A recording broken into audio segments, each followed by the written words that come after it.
Assalamualaikum warahmatullahi wabarakatuh. Selamat pagi semuanya. Apa kabar?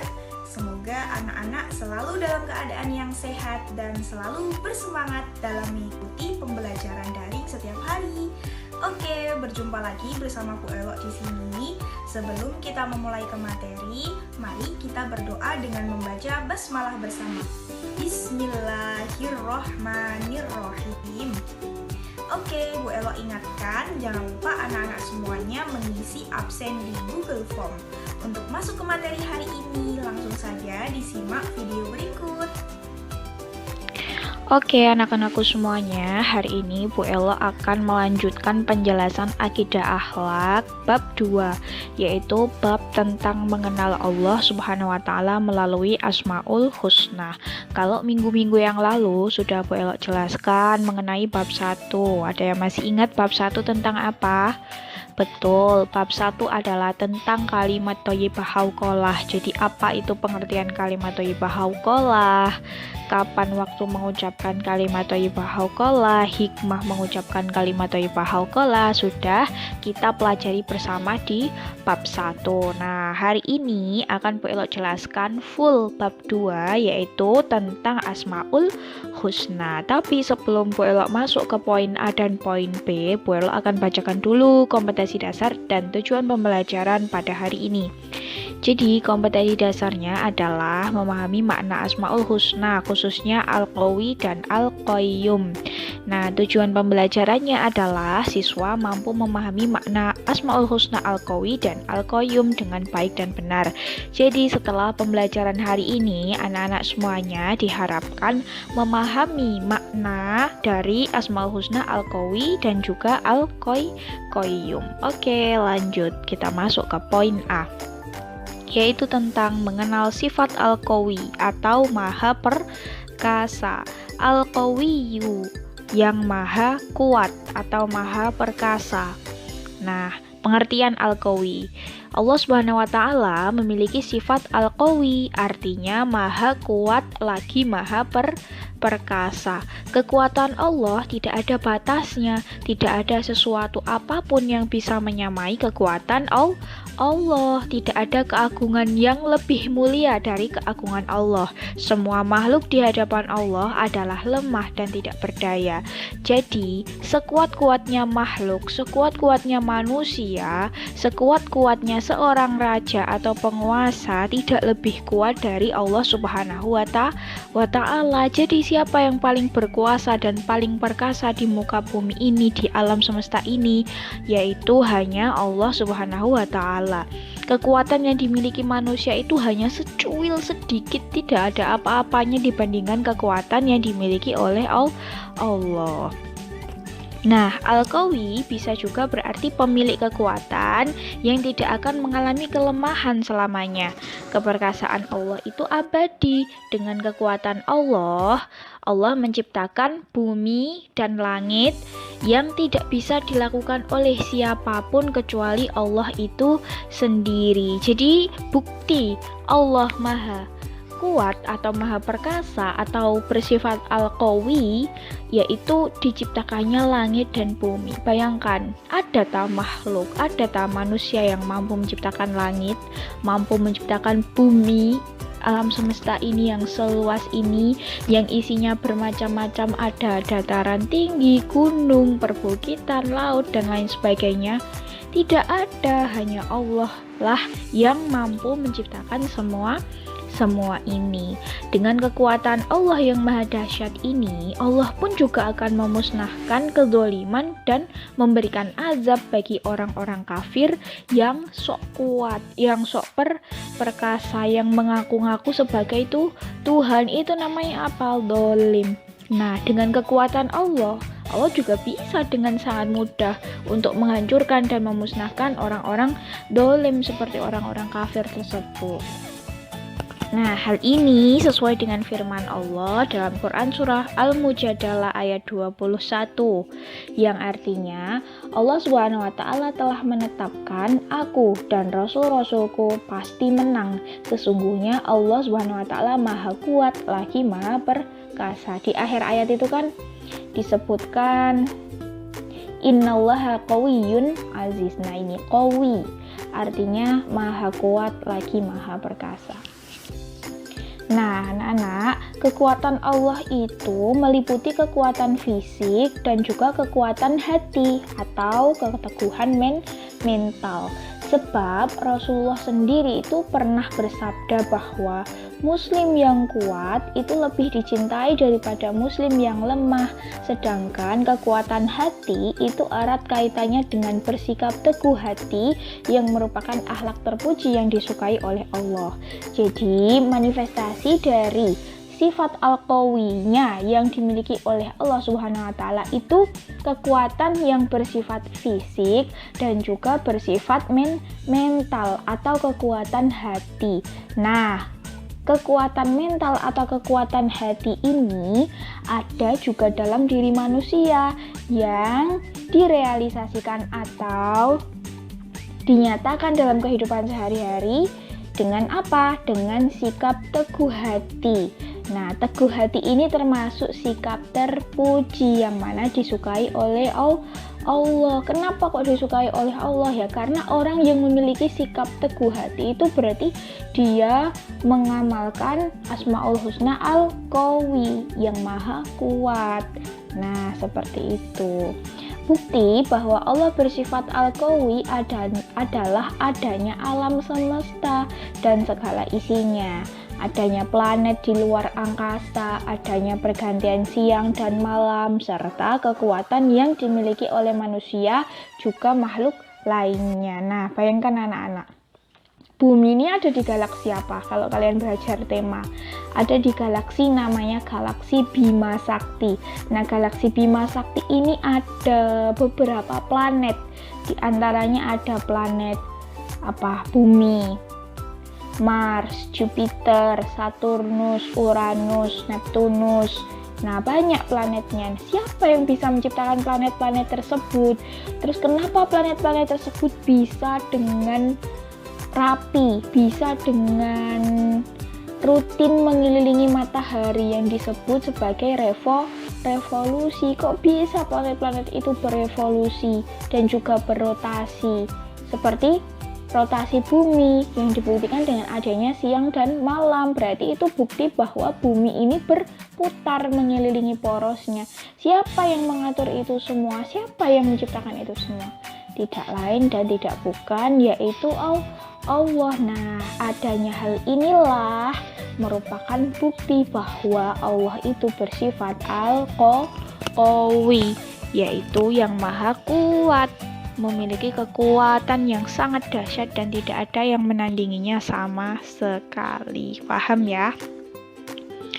Oke, next. Hikmah mengimani Al-Qawi. Jadi ada beberapa hikmah mengimani Asmaul Husna Al-Qawi. Yang pertama, meyakini dengan sepenuh hati bahwa Allah itu sumber kekuatan. Nah, ini kalau kita mengimani bahwa Allah itu bersifat Al-Qawi, kita tidak akan menjadi sombong. Sekuat apapun kita menghadapi sesuatu, sekuat apapun kita menghadapi cobaan, nah kita tidak akan pernah merasa sombong. Karena apa ya? Karena kita sadar bahwa kekuatan yang kita miliki itu datangnya dari Allah dan tidak seberapa dan tidak ada apa-apanya jika dibanding dengan kekuatan Allah. Nah, pasti kita akan selalu rendah hati. Yang kedua, memperkuat iman dan takwa kita kepada Allah. Pasti kalau kita mengimani Asmaul Husna Al-Qawi, kita akan rendah hati. Nah, kita juga akan memiliki iman dan takwa yang kuat di dalam hati. Yang C, kita harus menjadi seorang mukmin yang kuat, tidak hanya kuat secara fisik tetapi juga secara mental, sehingga kita dapat menjaga keimanan kita kepada Allah Subhanahu wa taala. Bu, saya masih bingung kuat secara mental itu seperti apa? Nah, ini yang banyak menjadi perbincangan akhir-akhir ini. Kuat secara mental itu seperti apa? Ya, contohnya kalau kita diejek orang, dijelek-jelekan orang, dikatain orang, lemah kamu. Nah, kita tidak merasa lemah. Kita juga tidak merasa tersinggung dan dendam kepada mereka yang mengatai kita. Kita tetap teguh pendirian dan percaya diri bahwa diri kita memang memiliki kekuatan. Kita bisa menghadapi semua masalah, bisa menghadapi segala sesuatu, bisa melakukan aktivitas sehari-hari dengan penuh tanggung jawab. Nah, itu namanya kuat mental. Jadi kita tidak mudah untuk dijatuhkan oleh orang lain, meskipun orang lain itu berusaha untuk menjatuhkan kita. Itu namanya kuat mental, tidak gampang pesimis. Nah, itu kuat mental. Yang terakhir, melatih kita untuk selalu memberi bantuan kepada orang yang lemah. Nah, contohnya kemarin nih di Nino ada acara santunan kepada anak yatim dan juga para duafa. Nah, mereka itu juga termasuk golongan orang-orang yang lemah. Karena apa? Ya karena perlu untuk dibantu. Nah, ketika kita menyisihkan sebagian harta kita untuk membantu golongan yang lemah, maka kita secara tidak langsung juga telah mengimani atau meyakini Allah itu bersifat Al-Qawi, karena yang memberikan kekuatan dan kelemahan kepada seseorang itu semata-mata juga hanya Allah Subhanahu wa Ta'ala. Nah, seperti itu. Sekarang yang P. Mengenal sifat Allah Al-Qayyum. Tadi tentang Al-Qawi sudah paham ya, yaitu Allah Maha Perkasa lagi Maha Kuat. Yang B sekarang kita masuk ke Al-Qayyum, yaitu Maha Mandiri. Oke. Yang pertama ada pengertian Al-Qayyum. Al-Qayyum yang Maha Mandiri adalah salah satu dari Asmaul Husna yang 99. Di dalam Al-Quran disebut 3 kali Al-Qawi itu. Yang pertama ada dalam Quran surah Al-Baqarah 255. Allahu la ilaha illahu wal hayyul qayyum, yang artinya Allah tidak ada Rob atau yang berhak disembah kecuali Dia yang hidup kekal lagi terus-menerus mengurus makhluknya, Al-Qayyum. Yang kedua ada dalam surat Toha ayat 111 yang artinya, dan tunduklah semua maka dengan berendah diri kepada Rob yang hidup kekal lagi senantiasa mengurus makhluknya, dan sesungguhnya telah merugilah orang yang melakukan kezaliman. Ini dalam kata wa anatil wujuhu lil hayyil qayyum wa qad habba man hamala dzulman. Nah, ini lil hayyil qayyum. Yang ketiga dalam Quran surah Ali Imran ayat 2, Allahu la ilaha illahu wal hayyul qayyum. Artinya sama, yang hidup kekal lagi terus-menerus mengurus makhluknya. Al-Qayyum memiliki 2 makna. Yang pertama, Allah Maha Mandiri atau Maha Berdiri sendiri. Allah Subhanahu wa Ta'ala tidak membutuhkan bantuan apapun dari seluruh makhluknya, dan Allah juga tidak akan ditimpa kekurangan ataupun rasa butuh. Makna Al-Qayyum yang kedua adalah Allah itu selalu mengatur makhluknya. Dia selalu mengatur dan memperhatikan urusan makhluknya. Jadi dalam beberapa ayat tadi itu ditarik kesimpulan bahwa Al-Qayyum itu memiliki 2 makna. Yang pertama, Allah itu Maha berdiri sendiri, Al-Qayyum, tidak butuh bantuan orang lain, tidak butuh dibantu oleh siapapun. Yang kedua, Al-Qayyum itu memiliki makna mengatur segala urusan makhluknya atau maha mengurusi. Nah, itu makna Al-Qayyum. Jadi, sifat Allah Al-Qayyum memiliki urusan yang besar sebagaimana besarnya pemilik sifat ini. Dengan maknanya yang pertama mengandung kesempurnaan, ketidakbutuhan, dan kebesarannya. Dengan makna yang kedua mengandung seluruh sifat kesempurnaan dan perbuatannya yang tidak ada kesempurnaan baginya kecuali dengan sifat Al-Qayyum. Jadi, menurut makna yang pertama, Allah itu mengandung kesempurnaan dengan Allah itu tidak butuh bantuan dari siapapun, tidak butuh dibantu oleh siapapun ya. Karena apa? Karena Allah adalah yang maha mandiri, bisa melakukan apa-apa sendiri, bisa menciptakan apa-apa sendiri, bisa mengurus apa-apa sendiri. Bahkan urusan semua makhluknya itu Allah yang ngatur, Allah yang mengurus. Jadi ngapain Allah butuh bantuan? Tidak sama sekali. Itu adalah makna Al-Qayyum yang pertama. Kalau yang kedua itu adalah mengandung sifat kesempurnaan dalam perbuatannya yang tidak ada kesempurnaan baginya kecuali dengan Al-Qayyum. Nah ini, Allah itu maha mengurusi. Jadi segala sesuatu urusan manusia, mulai dari yang rumit, yang agak rumit, yang sedang, sampai yang sangat mudah sekali, itu siapa yang memberi? Allah. Siapa yang mengurusi? Allah. Siapa yang memberikan keselesaian pada masalah-masalah tersebut? Ya Allah. Jadi semua itu ditentukan oleh Allah. Itulah kenapa Allah itu disebut Al-Qayyum, yang maha mandiri dan juga mengurusi seluruh urusan makhluknya. Bukti bahwa Allah bersifat Al-Qayyum adalah Allah menciptakan semua yang ada di bumi dan yang ada di langit secara mandiri, tanpa minta bantuan siapapun dalam melakukan sesuatu, atau jika kehendak terhadap sesuatu, Allah cukup mengucapkan kun, yang artinya jadilah, maka terjadilah. Jadi bayangkan anak-anak, bumi dan seluruh alam semesta ini diciptakan oleh Allah sendiri. Allah nggak minta bantuan pada siapapun. Allah nggak minta bantuan sama jin. Allah nggak minta bantuan sama manusia, apalagi nggak butuh. Allah menciptakan semuanya sendiri. Tapi kalau manusia, apa bisa manusia menciptakan sendiri? Tidak. Manusia mau membangun rumah saja, emang bisa nguli rumah sendiri? Tidak. Mereka tetap membutuhkan bantuan dari orang lain berupa kuli, biar rumahnya cepat jadi dalam waktu yang singkat. Tapi Allah apa butuh seperti itu? Tidak. Sekali Allah bilang kun, yang artinya jadilah, maka langsung jadi alam semesta pada saat itu juga. Tidak butuh bantuan siapapun. Nah, itulah bukti bahwa Allah bersifat Al-Qayyum. Nah, adapun cara meneladani sifat Al-Qayyumnya Allah adalah kita sebagai manusia harus tegar dan tidak mudah menyerah ketika menghadapi berbagai kesulitan.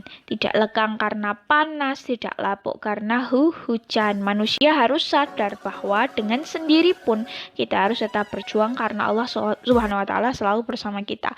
Nah, misalkan nih kita dihadapkan oleh sesuatu yang sulit.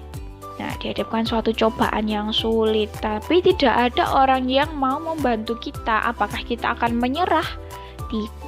Tidak boleh menyerah. Karena apa? Kita harus menyelesaikan semua masalah kita secara mandiri, meskipun tidak ada yang peduli dengan kita, meskipun tidak ada yang membantu kita satupun.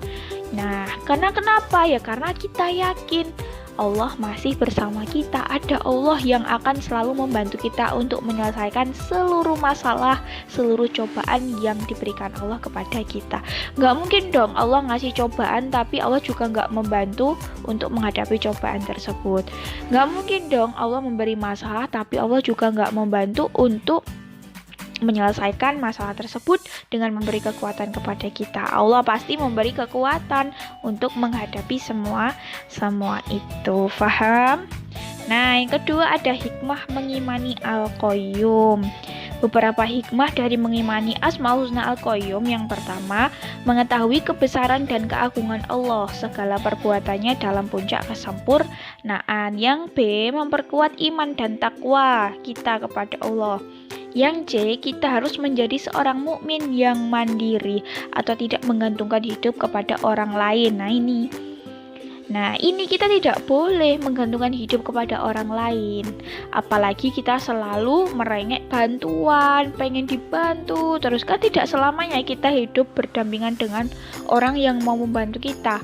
Ada kalanya kita nanti suatu saat kalau sudah dewasa, kita dihidupkan dalam lingkungan yang acuh tak acuh, tidak ada orang yang mau bantu kita. Terus gimana kalau kita terbiasa menggantungkan diri pada orang lain?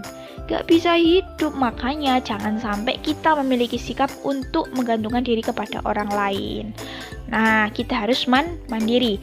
Yang D, membiasakan diri untuk memberi manfaat pada yang lain. Nah ini, kalau bisa kita malah membantu, jangan malah pengen dibantu terus. Paham?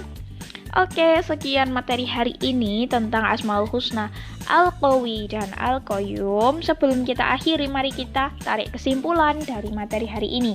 Nah, Al-Qayyum yang pertama, Al-Qawi dulu ya. Al-Qawi dulu artinya apa?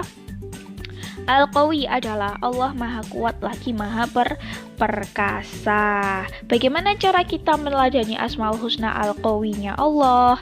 Yaitu dengan kita harus senantiasa membiasakan diri bersifat kuat fisik maupun kuat mental. Kuat mental yang seperti apa? Ya tidak mudah putus asa, tidak mudah merasa down, tidak mudah untuk dijatuhkan orang lain, selalu percaya diri. Nah, itu namanya kuat mental. Kita juga harus dengan sepenuh hati meyakini bahwa segala kekuatan yang dimiliki oleh kita itu bersumber dari Allah dan tidak ada apa-apanya dibanding dengan kekuatan dari Allah. Terus Al-Qayyum artinya apa? Allah yang maha mandiri atau Allah yang maha mengurusi urusan seluruh makhluknya. Bagaimana cara kita mengimani Al-Qayyum? Yaitu dengan mempunyai sifat mandiri, tidak menggantungkan hidup pada orang lain, kalau bisa malah selalu membantu orang lain, selalu memberi kemanfaatan kepada orang lain. Paham? Nah, semoga materi hari ini anak-anak semuanya paham. Kalau ada yang mau ditanyakan atau ada yang belum jelas, silakan ketik di kolom komentar, nanti akan Bu Elo jawab. Oke, sekian dari Bu Elo hari ini. Mohon maaf apabila ada kesalahan kata. Mari kita akhiri pembelajaran dengan bacaan hamdalah bersama. Alhamdulillahirabbil alamin. Wassalamualaikum warahmatullahi wabarakatuh.